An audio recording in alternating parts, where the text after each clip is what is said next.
Buenas tardes. La primera pregunta es, para usted, ¿qué es agresión y qué es violencia? Bien, buenas tardes, mi nombre es Johnny Orejuela, yo soy psicólogo con formación en psicoanálisis. Estoy aquí invitado para compartir mi punto de vista y las respuestas que emitiré sobre el tema de la agresión y la violencia. Debo aclararlo de antemano, las haré desde el punto de vista de la teoría psicoanalítica, porque es la formación que me corresponde, ¿verdad?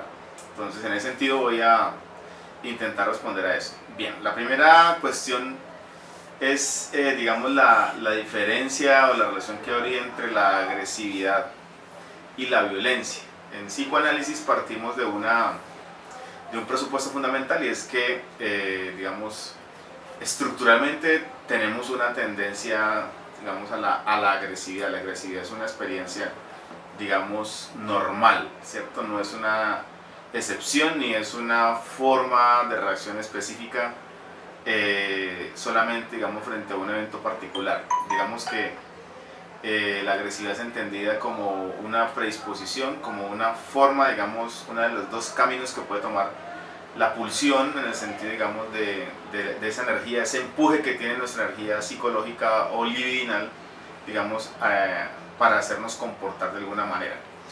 La agresividad sería entendida en psicoanálisis como una tensión del yo, ¿cierto? El yo en la relación con los otros siempre experimenta algún nivel de agresividad. Ahora, esa agresividad es inherente a la condición humana, es imposible de evitar, tiene un sustrato, digamos, biológico, pero tiene una forma de regulación cultural. Es decir, la dimensión de la agresión en el hombre se juega entre esas dos dimensiones.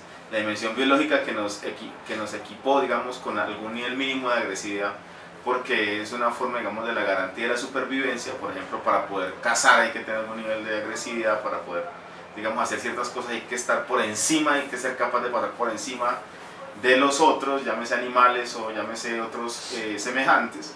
Y esa dimensión, como todos la tenemos, entonces sabemos todos, directa o indirectamente, consciente y inconscientemente, que todos podríamos ejercer algún nivel de violencia, es decir, de agresividad hecha acto. Entonces ahí la pregunta sería que ustedes, digamos, se formularían alrededor de la diferencia entre la agresividad y la violencia y su relación. Es que la agresividad es una tensión, es una predisposición natural en el hombre, ¿cierto? Y la violencia sería una forma de la expresión de esa agresividad, en la medida en que es consumada como un acto. Entonces, las personas todas en general somos agresivas, pero no todas necesariamente llegamos a ser, digamos, evidentemente violentas. A veces, digamos, la agresividad tiene que ser contenida y puede ser incluso sublimada, ¿cierto? Como muchos de nosotros lo puede hacer, en el sentido, por ejemplo, de llevar esa tendencia, por ejemplo, a una dimensión de sublimación como la escritura, o por ejemplo como el trabajo, o también, digamos, como el arte, ¿cierto? En el sentido, por ejemplo, en vez de agarrarme a puños con otro, puedo hacer una escultura y tomar ese empuje, digamos, de la agresividad, y en vez de constituirla como un acto de violencia, puedo constituirla, digamos, como un acto de sublimación de esa pulsión en una, por ejemplo, forma sublimada de esa agresividad, que puede ser el arte, la realización, incluso el propio trabajo. Uno podría, digamos, sublimar la violencia, la agresividad que uno tiene, ¿cierto? Por ejemplo, en deporte.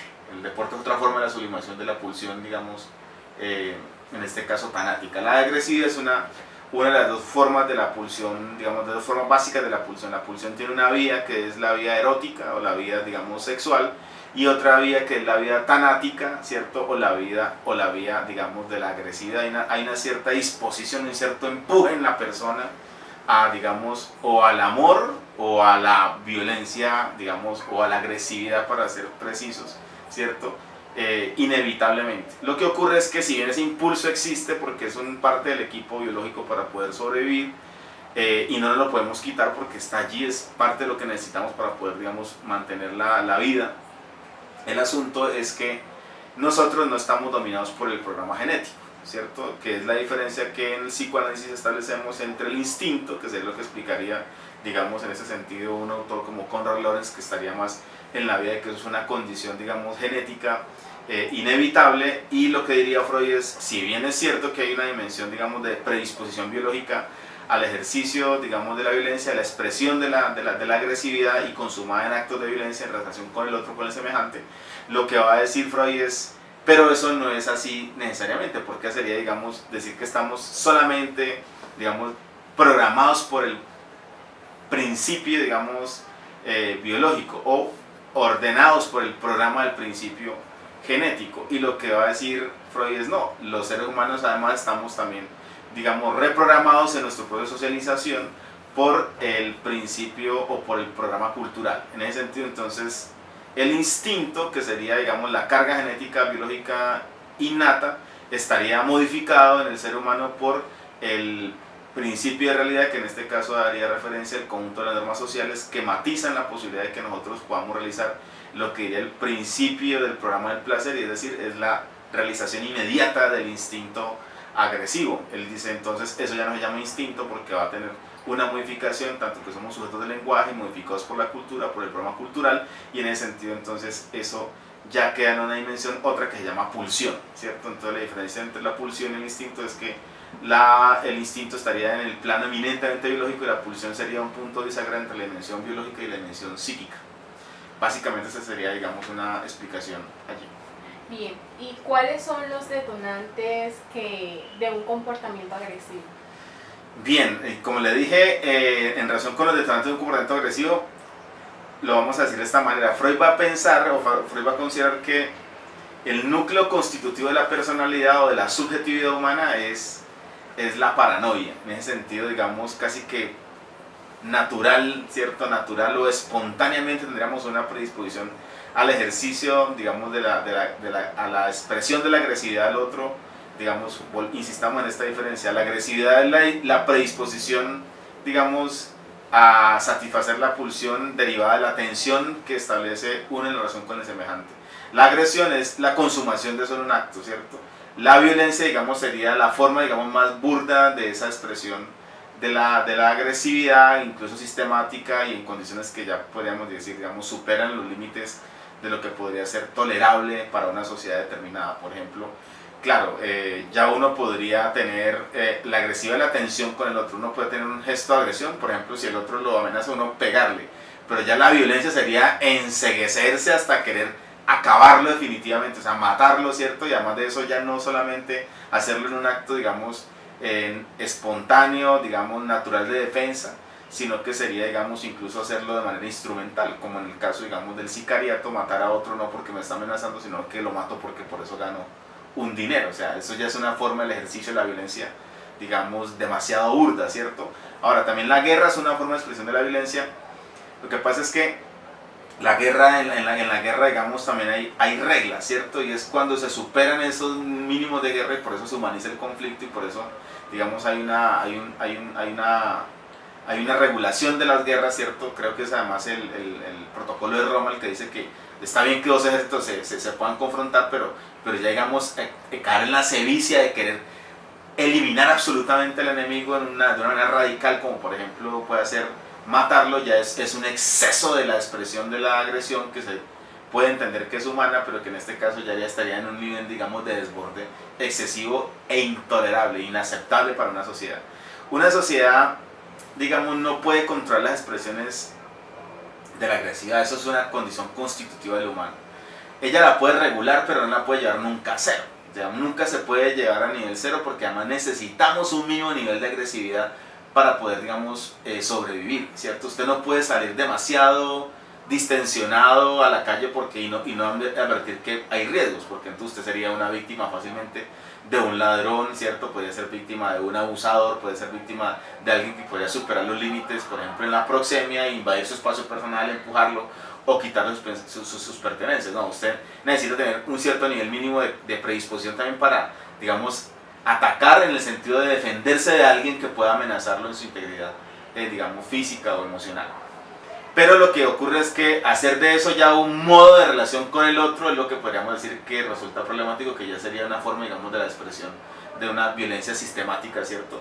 Que en el caso, por ejemplo, los colombianos hemos de reconocer que haber estado atravesados por el conflicto, digamos, por un conflicto armado, por un conflicto que fue violento, ¿cierto? Y que desestructuró las formas de la relación, hizo que nosotros incorporáramos una cierta, digamos, condición habitual, espontánea, casi que sin darnos cuenta, a mantener una posición de predisposición y casi que no censurar nuestra disposición agresiva y casi que pasar constantemente al acto, ¿cierto? En una dimensión, digamos, de la violencia que no siempre es física, porque también hay violencia simbólica, o sea, atropellar al otro, encararlo con mucha fuerza, no dejarse, digamos, abordar, ya uno estar prevenido y defenderse, ¿cierto? De formas, digamos, en las que uno dice, bueno, pero no era necesaria, digamos, que pasara esa dimensión de la agresión explícita, ¿cierto? Concreta en el acto.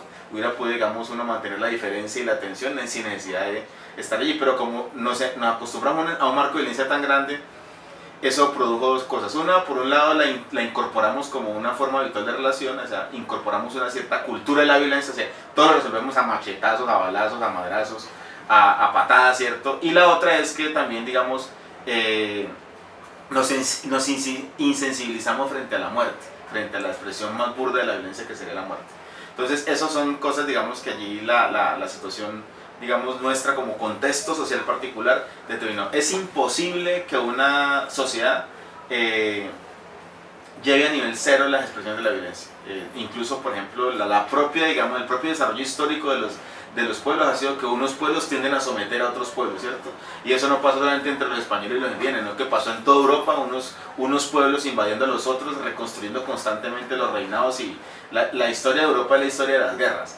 Pero también digamos, en el encuentro con Occidente, perdón, con América, se reprodujo el mismo fenómeno. Es una cultura, digamos, sometiendo a la otra, en este caso con una ventaja tecnológica, y era el uso de la pólvora y el uso de digamos, de los artefactos, en este caso tecnológicos, como las armas, que le dieron ventaja competitiva a los españoles para someter a los indígenas. Pero los indígenas aquí también se agredían, es decir, también aquí había ejercicios de la violencia de unos pueblos sobre otros, los unos intentando dominarlos.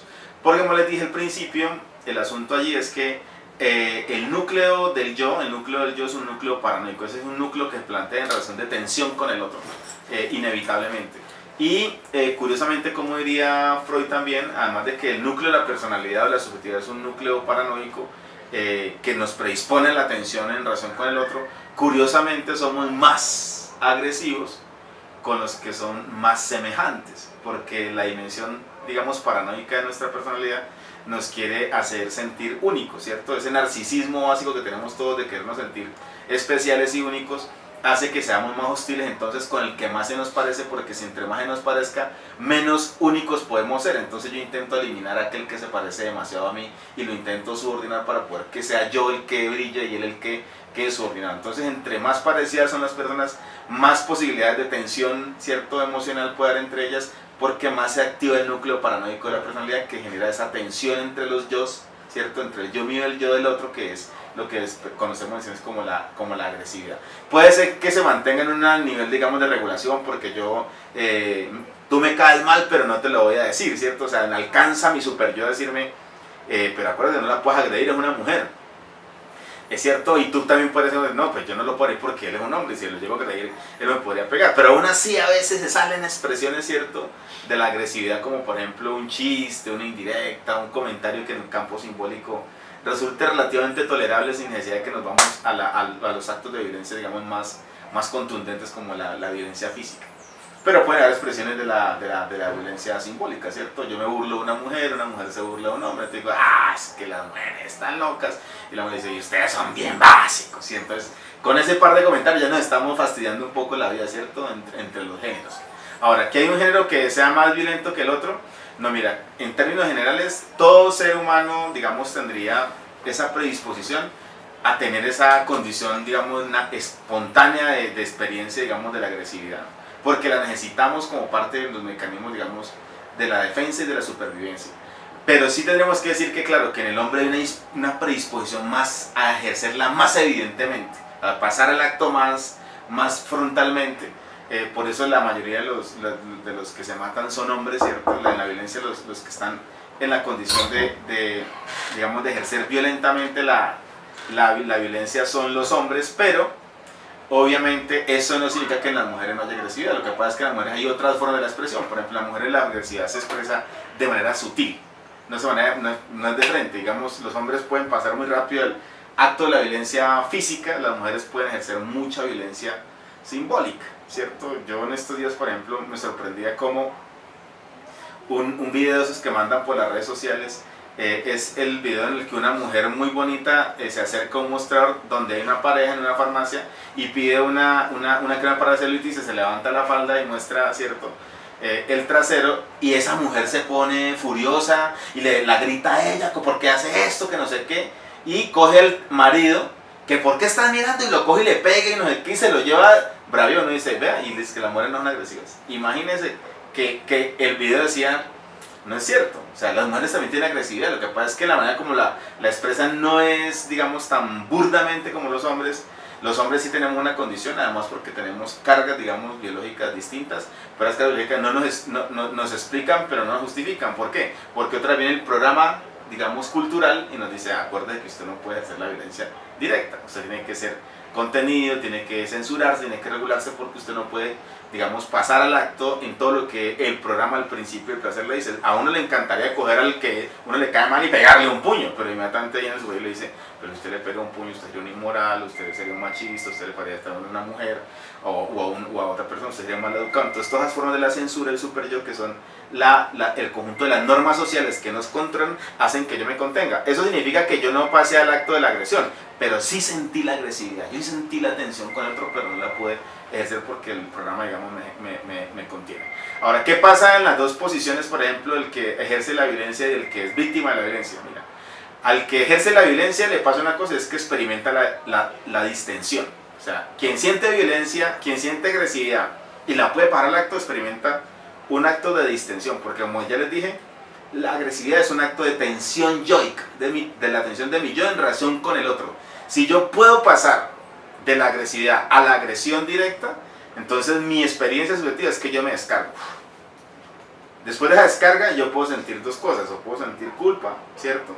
O puedo sentir, digamos, mucha satisfacción, porque simplemente me puedo justificar, digo, no, es que se lo merecía, yo estaba tranquilo y uno me agredió, entonces yo le pegué y punto, no hay nada más. Pero a veces uno después de eso lo que puede sentir es mucha culpa, le dice, mierda, ¿qué hice? Me pasé, no, si yo me hubiera podido ofender, ya puedo no hacerlo. Pero me ganó, digamos, mi impulso, mi tensión me ganó y no la supe controlar, no hubo pero mi super yo como censura y pasé al acto, digamos, de la agresión burda. Y entonces yo me podría sentir después de eso culpable, ¿cierto? Pero lo que sí es cierto es que en cierta parte de mi experiencia emocional y subjetiva, yo experimenté la descarga, porque como la agresividad es una tensión, si yo esa tensión la traduzco en un acto, ese acto me permite la descarga pulsional. ¿Y qué le pasa al que yo agredí? Pues pueden pasarle varias cosas. Uno, que también puede experimentar algo de tranquilidad, por ejemplo, porque él sin saber inconscientemente busca que lo agredan y cuando lo agreden se tranquiliza, o sea, su tensión yoica también queda, digamos, descargada. Pero también podría ser que en el otro, si no está esperando la violencia, es un acto de abuso y realmente, digamos, está sobrepasando sus límites, lo que podría experimentar esa persona es realmente una situación traumática. Entonces, en un lado puede ser que me produzca descarga y culpa, y en otro lado puede ser que produzca satisfacción o trauma. Todo depende de cuál sea la particular situación en la que la expresión de la agresión se manifieste, por ejemplo, entre un par de personas, independientemente del sexo, ¿cierto? Esto es lo que explica, por ejemplo, que es una cosa paradójica que no es racional, y es, por ejemplo, por qué a una mujer le pegan y se tranquiliza. Y es porque cuando a esa mujer le pegan, en la estructura de su fantasma inconsciente, ella obtiene, digamos, un beneficio secundario de la que no es consciente, y es que cuando le pegan, ella descarga la pulsión, porque la pulsión de ella era, por ejemplo, era un empuje a llamar la atención del otro por la vía de la violencia. Entonces, hasta que no lo logra hacer violento y él